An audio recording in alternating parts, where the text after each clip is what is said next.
Smith, who's done a decent job this season at 53% of his faceoffs against Chenoy, who is up to 63%. Smith won 16 out of 22 against Sacred Heart last time out.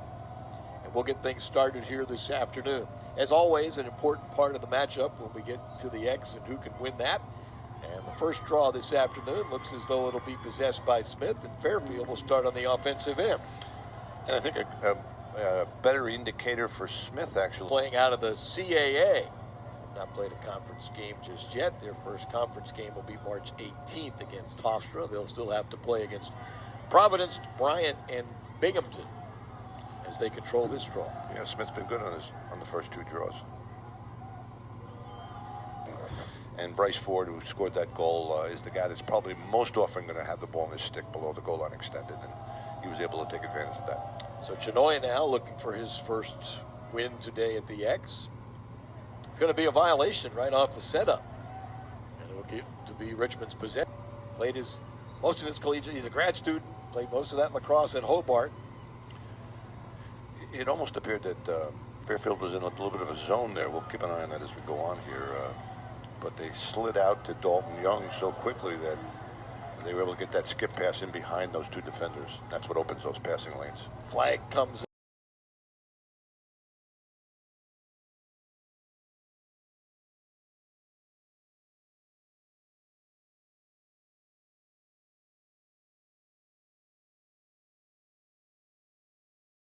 able to stay within striking distance so far. Yeah, and like I say, I think Richmond handed Fairfield that last opportunity by pushing up the field in the ride and letting Fairfield get in behind them for a dunk at the end. That's a violation on Richmond. You know, Young in that game, and now we're seeing something here where this is a 3-3 game with 2 minutes left in the first, and well, you've got yourself in a situation now with a tight contest where, as you mentioned earlier, the other team is feeling pretty good about it. It's a turnover of those numbers that have been put together so far.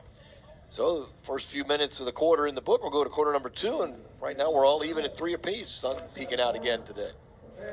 I don't think Richmond has been quite as sharp as they would like, and Fairfield has done a little bit better job taking advantage of the opportunities that they've created. Like I say, I thought Richmond gave them one off the ride. But then they also got a couple off the dodge and they've been able to put in. I think Richmond has created more opportunities in general, but they've either just kind of dropped the ball right at the very end or haven't. You know, I don't care for the expression "got nothing to lose." You know, I feel like everybody works hard. Everybody's got a little something invested in this. Out of conference game on the road for Fairfield, young dots, and that's going to make us a more dangerous offensive lacrosse team. So it evens things up at 4 apiece here in the second. Violation takes place on Fairfield.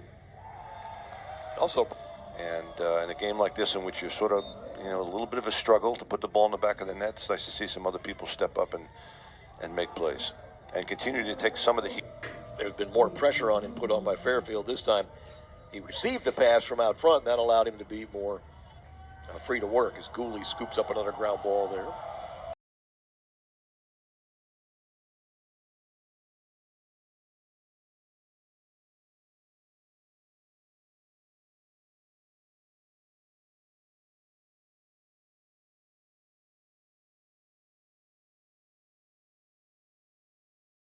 By that sword, and they were able to make that play right there.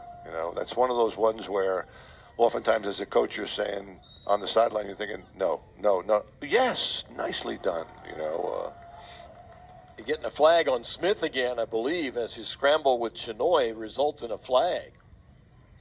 And that's going to end up giving Richmond that man-up opportunity one more time. So Dylan Smith and Richmond holding a 2-goal advantage here over Fairfield. Faceoffs are 9-5 in Richmond's favor so far this afternoon. Let's see what happens in this one. Nice work by Smith. That's the way the game started, with Smith winning a couple draws early.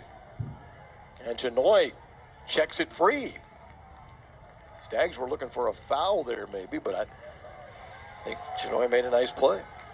Something here to burst the dam for Richmond so they can string a little something together.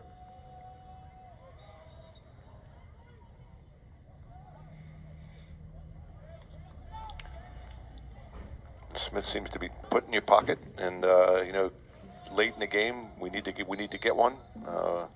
That may be something that they'll be going to. I think Vigu has stepped up in that quarter, made some significant stops for Richmond. I think both defenses, I'll give both defenses credit. And the story of the game for me is that it's been a little bit of a struggle for the Richmond offense. That they've had opportunities, but too many unforced errors. Things that they haven't been able to capitalize on. I think they've had more opportunities than Fairfield overall. Angle shooting wise, instead he reaches for the stick and he's able to get the shot off. And Smith comes away with another win. Smith takes off upfield, and now you've got Fairfield has possession. It's Madonna's second today. Big win by Chenoy. He might take a shot. Just at the right moment. Back over to Dalton Young. He'll fire, and that one ricochets out to the betters with now a 2-goal edge. And think back to those stops by Zach Bigu. If not for those, it'd be a totally different look right now. And a win for Chenoy at the X. And he's going to take this aside. You can run the clock out here now if you're Richmond.